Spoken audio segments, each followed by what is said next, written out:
지금 우리 세상 정말 한 치 앞을 내다보기 힘든데요. 이건 그냥 하는 말이 아닙니다. 세계경제포럼부터 금융시장 분석까지 지금 모두가 한 목소리로 거대한 폭풍이 오고 있다고 경고하고 있거든요. 그래서 오늘은 이 혼란의 본질이 대체 뭔지, 그리고 이 거대한 변화 속에서 사람들은 어떤 길을 찾고 있는지 한번 깊이 파헤쳐 보겠습니다. 자, 바로 본론으로 들어가 보죠. 다보스 포럼에서 나온 이 한마디 경고가 오늘 우리가 나눌 모든 이야기의 시작점입니다.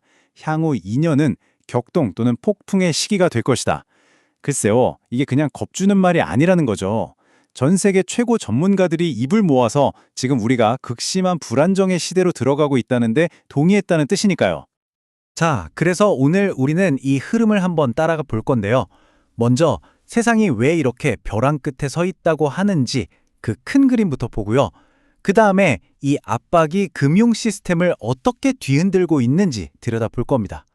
그리고 여기서 나타나는 정말 극과 극의 대안들을 살펴본 다음에 마지막으로 투자자인 우리는 어떤 선택의 기로에 서 있는지 이야기해 보겠습니다. 그럼 먼저 지금 상황의 핵심부터 한번 짚어볼까요? 과연 세계 최고 전문가들이 모여서 내린 결론은 뭘까요? 다른 모든 위협들을 다 제치고 지금 가장 위험한 단 하나의 리스크가 있다고 합니다. 바로 이겁니다. 이거 정말 놀라운 결과 아닙니까? 보세요. 향후 2년 동안 우리를 가장 위협할 리스크, 이게 뭐 AI나 경제 침체 이런 게 아니었어요. 압도적인 1위와 2위가 바로 지정학적 대립, 그리고 국가 간의 무력 충돌입니다. 한마디로 지금 전 세계가 가장 두려워하는 건 바로 전쟁의 그림자라는 거죠. 아니 그럼 이런 거대한 리스크가 그냥 저 멀리 있는 얘기일까요? 절대 아니죠. 이게 보이지 않는 파도처럼 밀려와서 금융시장의 심리를 뒤흔들고 우리 경제 시스템 전체에 엄청난 압박을 가하기 시작합니다. 그 첫 번째 신호탄이 바로 시장의 공포예요. 예를 들어 이런 일이 있었죠. 미국이 갑자기 그린랜드 문제로 오랜 동맹인 유럽하고 딱 부딪혔을 때 시장은 이걸 그냥 단순한 외교 마찰로 보지 않았습니다. 동맹 간의 신뢰에 금이 가기 시작했다는 신호로 읽었고 일부 해외 투자자들 사이에서는 와, 이제 미국도 위험하다. 미국을 팔아야 한다는 분위기가 확 퍼지기 시작한 겁니다. 바로 이 차트가 그 공포를 정말 적나라하게 보여주는 거죠. 월가의 공포지수라고 불리는 VIX가요. 며칠 만에 30% 넘게 그냥 수직으로 솟구친 겁니다. 저 막대기가 치솟는 만큼 투자자들의 불안감도 함께 폭발했다는 뜻이죠. 그런데 말이죠. 여기서 정말 흥미로운 반전이 있습니다. 과거 데이터를 보니까 이런 공포가 오히려 기회일 수 있다는 신호를 보내고 있거든요. 금융 시스템 자체가 무너지는 그런 큰 위기가 아닐 경우에는요. VX가 이렇게 치솟고 나면 오히려 시장은 그 다음 한 달 동안 평소보다 훨씬 높은 수익률을 기록했다는 겁니다. 모두가 겁에 질려 팔 때가 오히려 기회였다는 거죠. 공포에 살아라는 격언을 딱 떠오르는 데이터입니다. 하지만 이 불안감은 그냥 시장에서만 머무는 게 아닙니다. 이젠 아예 시스템의 심장부로 파고들고 있어요. 바로 미국 경제를 움직이는 중앙은행, 연준 내부에서부터 말이죠. 지금 연준의 역할 자체를 완전히 바꿔야 한다는 거의 체제 전복에 가까운 목소리가 터져나오고 있는 겁니다. 이렇게 시스템이 뿌리부터 흔들리니까 이걸 해결하려는 두 가지의 정말 완전히 다른 목소리가 나오기 시작합니다. 하나는 옛날 좋았던 시절로 돌아가자라는 거고, 다른 하나는 에이, 이 시스템은 글렀어. 다 부숴버리고 새로 만들자라는 거예요. 자, 첫 번째 길은 기본으로 돌아가자는 겁니다. 전 연준 이사였던 케빈 워시 같은 사람들이 주도하는데요. 이쪽 주장은 딱 이거예요. 연준, 너희가 너무 나섰다. 너무 많은 걸 하려다 보니까 이 사단이 난 거다.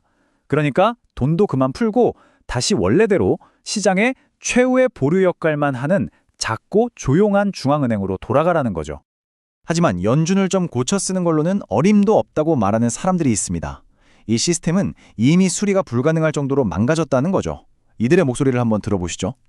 우리는 100년간 이어진 종이화폐 시대의 종말과 디지털 자산 시대의 여명을 목격하고 있습니다.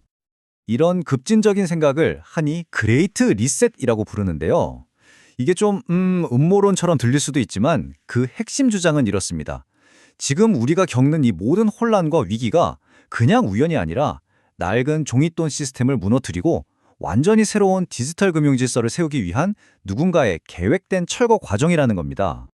자, 그러니까 지금 상황이 딱 이렇게 정리되는 겁니다. 똑같이 시스템이 불안하다는 문제를 놓고 한쪽에서는 연준을 개혁해서 쓰자. 다른 한쪽에서는 아니다. 연준 자체를 쓸모없게 만들고 새로운 판을 짜자. 이렇게 맞붙고 있는 거죠. 개혁이냐, 혁명이냐. 정말 엄청난 갈림길입니다. 그리고 이 새로운 디지털 혁명이 내건 판돈이 정말 상상을 초월합니다. 4조 달러. 분석가들은 미래의 디지털 달러, 즉 스테이블 코인 시장이 이렇게 커질 거라고 보고 있는데요. 여기가 바로 미국과 중국이 앞으로 맞붙을 새로운 경제 전쟁터가 될 거다. 이런 예측까지 나오고 있습니다. 자, 이렇게 거대한 변화가 몰아치니까 결국 우리 모두가 선택의 기로에 서게 된 겁니다.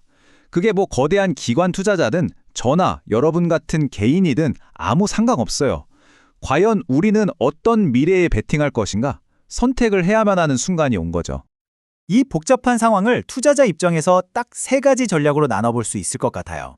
첫 번째는 전통주의자. 시스템은 좀 흔들려도 절대 무너지지 않는다고 믿고 이런 공포를 오히려 싸게 살 기회로 보는 사람들이죠. 두 번째는 테마 현실주의자. 이 사람들은 다보스 보고서가 말한 것처럼 그래, 세상은 이제 싸울 수밖에 없어 라고 보고 그 갈등 속에서 돈을 벌 기회를 찾습니다. 마지막으로 디지털 혁명과 낡은 시스템은 이미 끝났다고 보고 암호화폐 같은 새로운 세상의 인프라에 모든 걸 거는 사람들이죠. 여러분은 어느 쪽에 더 마음이 가시나요? 결국 이 모든 이야기는 하나의 질문으로 귀결됩니다. 이렇게 세상이 쪼개지고 있는 지금 진짜 위험한 건 뭘까요? 낡은 규칙을 끝까지 붙잡고 있는 걸까요? 아니면 모든 걸 걸고 완전히 새로운 게임의 규칙에 베팅하는 걸까요? 정답은 없겠죠. 하지만 선택은 바로 우리의 몫입니다. 오늘 이야기는 여기까지입니다.